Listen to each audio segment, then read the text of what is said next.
Hey, it's Bill Conley here. How to prep leather to burnish. Now, if you don't know what burnish is, it's the process of taking a piece of leather that's a little bit rough on the edge, and then you go back and forth with a tool, something like this, and it kind of burnishes it, smooths it out a little bit.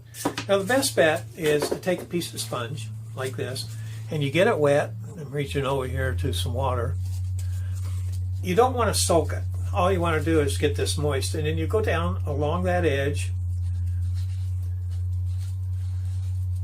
and get some moisture to it so that it goes in. Now, you can see, maybe you can see it, that there's a little bit of discoloration that's occurred on that edge. Now, I've done that, and I've got that wet. As a matter of fact, I'll just go a little bit further here because it's a piece of scrap. But you can see now how that leather has turned out. Now, you don't want to try and burnish the leather with one of these, or you could actually use an antler. That's what I use a lot of times. You don't want to burnish it until it's dried back a little bit, because what happened is the moistures went inside the leather, and what I want is I want the surface to be just, if you want to call it, just a tiny bit tacky, but not really. So you can see it's starting to dry already. There's the moisture, it was down a little bit further, and it's starting to go up further. Now, I'm getting close to that, so I'm going to go ahead and show you so we don't waste a lot of time on the video. I take the tool, and I start going over it. Now, I just did a little bit there, and if you can look, you can probably see that it's smoothed a little bit. Now, I'm not doing anything on the back. I was just doing it on the front. So I take this, and I burnish it back and forth, and I move this really fast. I'm using, this is just a nylon tool that you can buy online, or you can buy at a leather store probably. And I go back and forth on this, and this is what we call burnishing, so that the edge comes out a whole lot smoother.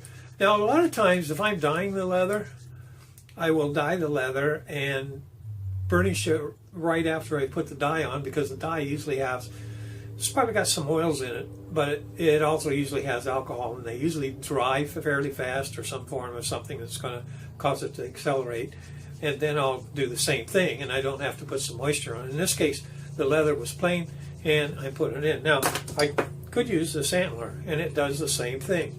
I had a friend give me this because he collects them. He goes out and hunts for the antlers, and it comes along and does exactly the same thing. Now, as you can see, I've burnished that, smoothed off, and you can see because of the moisture, it pushes this down just a little bit.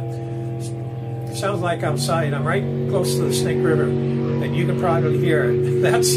That's one of those high-speed hydroplane boats or whatever. They've got 2 or 3 jets that go out here, and you don't hear that big roar. You just hear a big whoosh as those things go by. Matter of fact, on my channel, I've got one of my channels, I've got a picture of one of them going by, and he was only going about 3/4 of a mile, 3/4 speed. I think he was checking it out for some problems, and it was still moving at probably 85, 90 miles an hour. So anyway, this is about the burnishing. Hope this has been helpful. A little bit of moisture. You can see, I don't know if it'll reflect or not, but there's a little bit of reflection that's starting off of that from my burnishing on it. And that's what you want.